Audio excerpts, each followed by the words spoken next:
स्वामी जी, दूध कौन से जानवर का सबसे अच्छा होता है? बेटी, दूध तो भैंस का ही सर्वोत्तम होता है। फिर तो आपको भैंसशाला चलानी चाहिए स्वामी जी। आप गौशाला चलाते हैं और दूध भैंस का सबसे अच्छा बता रहे हैं। वो इसलिए बेटी, क्योंकि आपने दूध के विषय में पूछा है और दूध भैंस का ही उत्तम होता है। तो फिर गाय का दूध स्वामी जी? बेटी, गाय का दूध दूध नहीं, अमृत होता है। और हमारे लिए गाय जानवर नहीं, हमारी माँ है। वो कैसे स्वामी जी? बेटी, हमारे शास्त्रों में स्पष्ट उल्लेख है, गावो विश्वस्व मातरः, गाय संपूर्ण विश्व की माता है।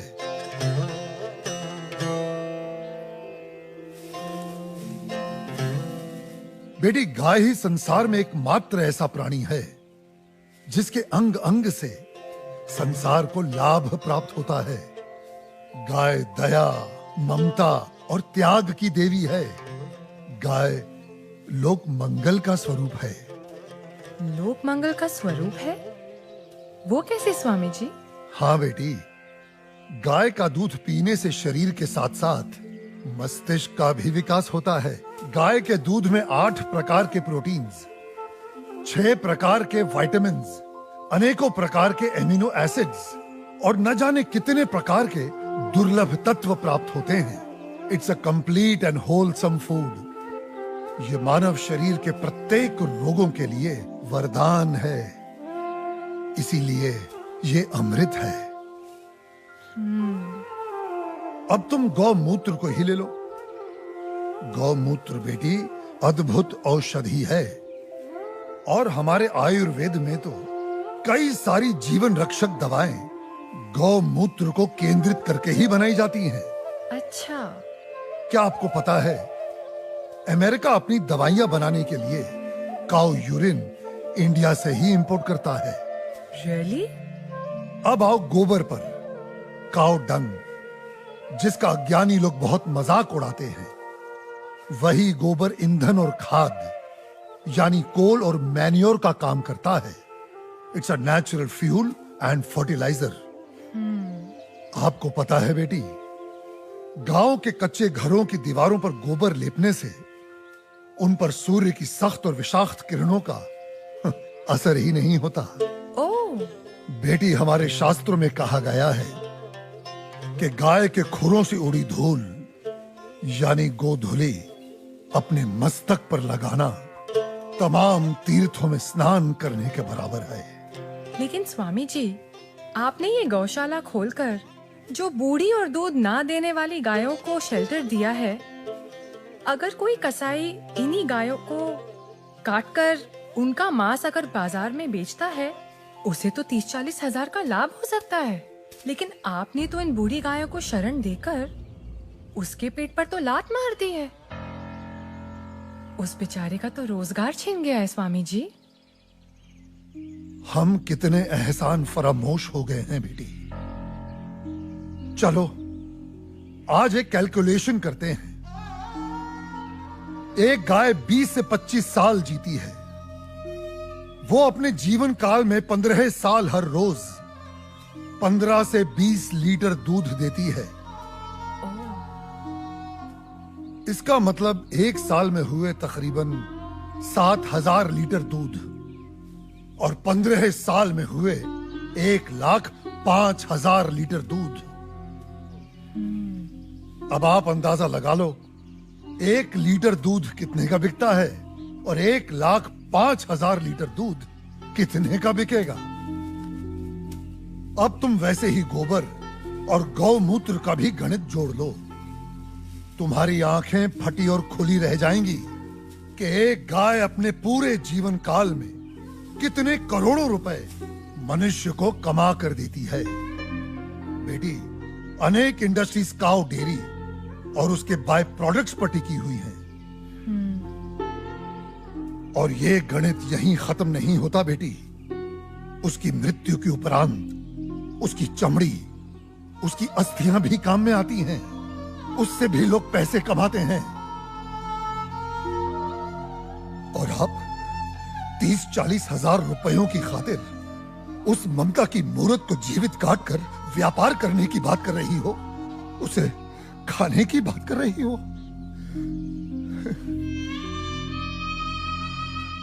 और कितना त्याग, कितना उपकार चाहिए एक प्राणी से। जिस मां ने अपने जीवन काल में हमें इतना धन दिया हो, हमारी सेवा की हो, उसके वृद्ध हो जाने पर, उसके बीमार हो जाने पर हम उसका त्याग कर दें, उसे अबैंडन कर दें। धिक्कार है ऐसी सोच को। बेटी अपनी मां के वृद्ध हो जाने पर उसे बेचा नहीं जाता, उसे काटा नहीं जाता, उसकी सेवा की जाती है।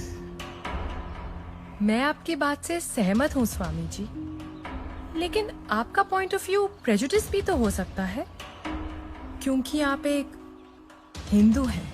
ओ मैडम जी, आप बिल्कुल गलत बोल रही हैं। मैं एक मुसलमान हूँ और मेरा नाम इस्लाम मुन्ना शेख है और मैं इस आश्रम का ग्वाला हूँ। और हमारे कुरान पाक में कहीं भी गाय के गोश्त को खाना नहीं लिखा है। हम हिंदुस्तान में रहते हैं। अगर गाय हिंदुओं की माँ है तो गाय हमारी भी माँ है। तो इसका मतलब आप भी गौ हत्या के खिलाफ हैं? 100%। हम हिंदुस्तान में गौ हत्या नहीं होने देंगे।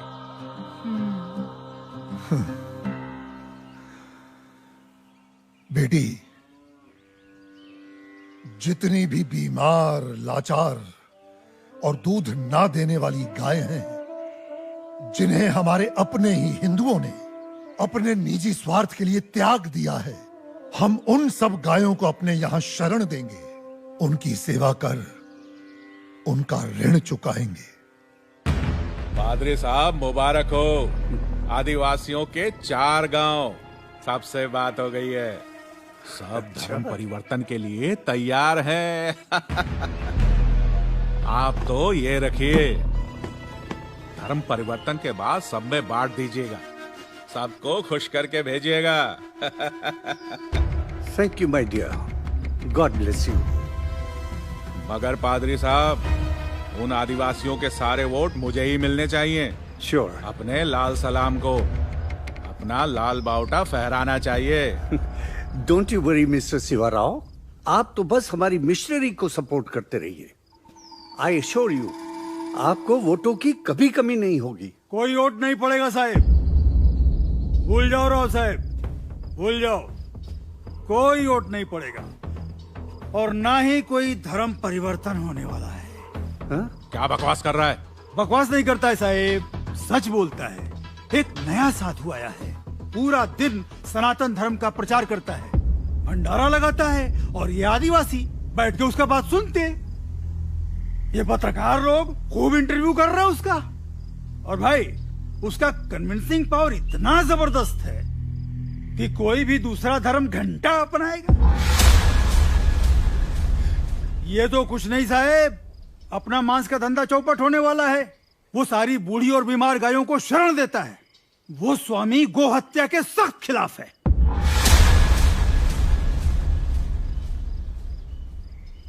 शिवा साहिब, इन्हीं गायों को तो हम खरीदते, इन्हीं का तो मांस बेचते। आपको पता है, उसकी गौशाला में मुसलमान काम करते हैं और हमारे कसाई घर में कई कसाईयों ने गाय काटने से इनकार कर दिया है। शिवा साहिब, गाय नहीं कटेंगी तो धंधा कैसे होएगा, और धंधा नहीं होएगा तो पैसे कहां से आएंगे, और पैसे नहीं आएंगे तो इलेक्शन में जीतेंगे कहां से। तूने अपनी भाषा में समझाया नहीं उसको? समझाने गए थे साहिब, साले ने दम देके भगा दिया हमको।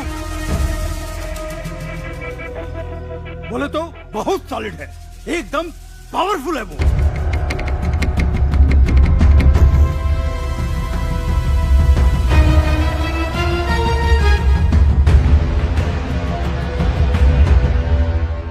स्वामी जी, आप तो सेक्युलर हैं, लेकिन आपके हिंदू धर्म में ये जो कास्ट सिस्टम है, जात पात, भेदभाव, ऊंच नीच, इसके बारे में आपको क्या कहना है? हाँ बेटी, इन्हीं बुराइयों ने तो हमारे सनातन धर्म को कलंकित कर दिया है और मैं बेटी इसका सख्त विरोध करता हूं। लेकिन बेटी, क्या तुम जानती हो, ये ब्राह्मण, क्षत्रिय, वैश्य और शूद्र जातियां नहीं हैं, ये 4 वर्ण हैं और इन 4 वर्णों का विभाजन जन्म के आधार पर नहीं, कर्म के आधार पर किया गया है। समाज की उत्कृष्ट व्यवस्था के लिए, गवर्नेंस के लिए स्वयं मनुष्य ने इन वर्णों को बनाया है। बेटी, जो तेज बुद्धि वाले थे उन्हें पूजा पाठ, पठन पाठन, यज्ञ हवन और ज्ञान का प्रचार सौंपा गया, वे ब्राह्मण कहलाए। जो बलिष्ठ और शक्तिशाली थे उन्हें समाज की रक्षा का भार सौंपा गया, वे क्षत्रिय कहलाए। जो बिजनेस माइंडेड थे उन्हें व्यवसाय दिया गया, वे वैश्य हुए। और बेटी, समाज में स्वच्छता बनाए रखने वालों को, सेवा करने वालों को चौथे वर्ण का नाम दिया गया, वे शूद्र कहलाए। बेटी, हमारे शास्त्र कहते हैं, जन्मने जायते शूद्राः संस्कारात् द्विनोच्यते, अर्थात जन्म से प्रत्येक व्यक्ति शूद्र होता है। वो केवल अपने संस्कारों से, अपने कर्मों से ब्राह्मण, क्षत्रिय, वैश्य या शूद्र बनता है। अब आप मुझे ही ले लो, पहले मैं अखाड़े में पहलवानी करता था तो तब मैं क्षत्रिय था, आज मैं प्रवचन देता हूं तो आज मैं ब्राह्मण हुआ, और यदि कल मैं कोई व्यवसाय करता हूं तो मैं वैश्य कहलाऊंगा, समझी? मेरा ब्राह्मण या क्षत्रिय होने पर कोई कॉपीराइट नहीं है। बेटी, हमारे सनातन धर्म में ऊंच नीच का कोई स्थान नहीं है। ये चारों वर्ण एक दूसरे के पूरक हैं। They are interdependent on each other. ये एक गाड़ी के 4 पहियों के समान है। बिना एक दूसरे के सहयोग के समाज का कोई भी महत्वपूर्ण कार्य पूरा नहीं हो सकता। जी स्वामी जी। बेटी, सनातन धर्म तो समस्त वर्णों, समस्त प्राणियों में करुणा, दया और अपनत्व की भावना रखना सिखाता है।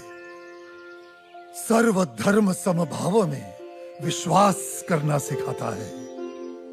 हमारा धर्म सब धर्मों को एक समान मानता है। बेटी, हमारे लिए तो ये पूरी धरती एक कुटुंब है, एक परिवार है। The whole world is one family, वसुधैव कुटुंबकम। पंडित,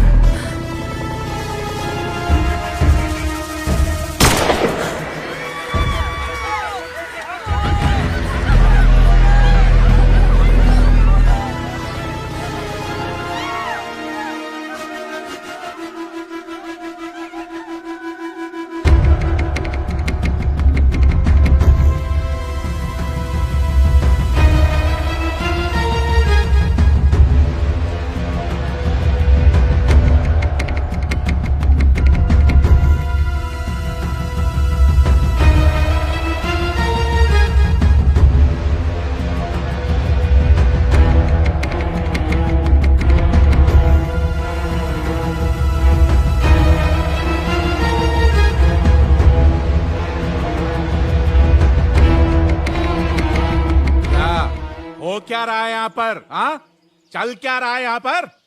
तुम लोग यहाँ धर्म परिवर्तन करा रहे हो। मैं केवल धर्म का अर्थ समझा रहा था, सत्य का मार्ग बता रहा था। हाँ, रहने दे, साफ पता चल रही है तुम्हारी मंशा। ये जो तुम गौशाला खोलकर, ये रोज रोज के मुफ्त के भंडारे लगाकर इन गरीब आदिवासियों को बरगला रहे हो, घर वापसी की मुहिम चला रहे हो। लाल बोटे के ठेकेदार, गलत। यहाँ पे कोई घर वापसी नहीं हो रही है, कोई धर्म परिवर्तन नहीं हो रहा है। मैं खुद एक मुसलमान हूँ और इस आश्रम में नमाज अदा करता हूँ। स्वामी जी ने आज तक मुझे कभी नहीं रोका है। तुम लोग गलत अफवाहें फैला रहे हो। ए मुन्ना, चुप रह, चुप। तू चुप रहे। क्या तुम लोग हिंदू मुसलमान बोल बोल के हम में दरार पैदा कर रहे हो? चलो निकलो यहाँ से, बंद करो अपनी ये राजनीति की दुकान। ए मुन्ना, तू अपना मुंह बंद रख। चिल्लाओ मत। मैं तुम्हें अच्छी तरह जानता हूं कनन शिवाराव। जिस प्रकार तुम सनातन धर्म के विरुद्ध इन भोले भाले आदिवासियों के हृदय में जहर इंजेक्ट कर रहे हो और अपनी वोटों की खातिर पैसा बांट बांट कर इनका धर्म परिवर्तन कर रहे हो, ये सब अब नहीं चलेगा। ए स्वामी, तू जानता भी है कौन है ये? जानता हूं, तुम्हारे आका हैं जो तुम्हारे नाम पर फर्जी ट्रांसपोर्ट कंपनी चला रहा है और गैर कानूनी तरीके से गौ मांस बेचने का घोर अपराध कर रहा है। ए पंडित! कनन शिवाराव, गाय हमारी माँ है। हम उसकी पूजा करते हैं, उसकी सेवा करते हैं और कोई उसे काटे हम कतई बर्दाश्त नहीं करेंगे।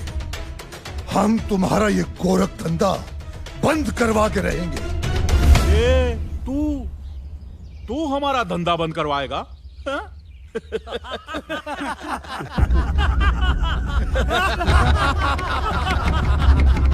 जाइला। ए गौरक्षको, एक गाय का गोश्त भी गोश्त ही होता है। ए, तू होता कौन है हमें रोकने वाला? हा? मैं मुर्गी का गोश्त खाऊं, बकरे का गोश्त खाऊं या गाय का गोश्त खाऊं, गोश्त तो गोश्त ही होता है। ए, क्या फर्क पड़ता है? बिल्कुल फर्क पड़ता है। मानो तो माँ माँ है वरना जानवर।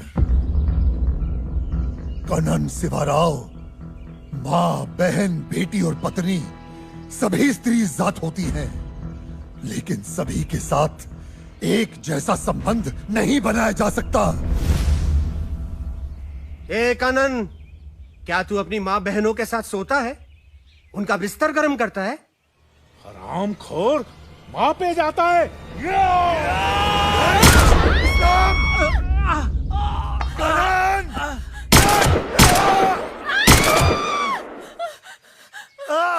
ये हमारे दलित भाइयों को भड़का रहे हैं, उनका धर्म परिवर्तन करा रहे हैं। मारो!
शिवराव, ब्राह्मण को कमजोर मत समझ। ब्राह्मण दीनहीन तो सुदामा, त्याग में दधीचि और प्रतिशोध में चाणक्य और दंभ में रावण और रुद्र हुआ तो परशुराम।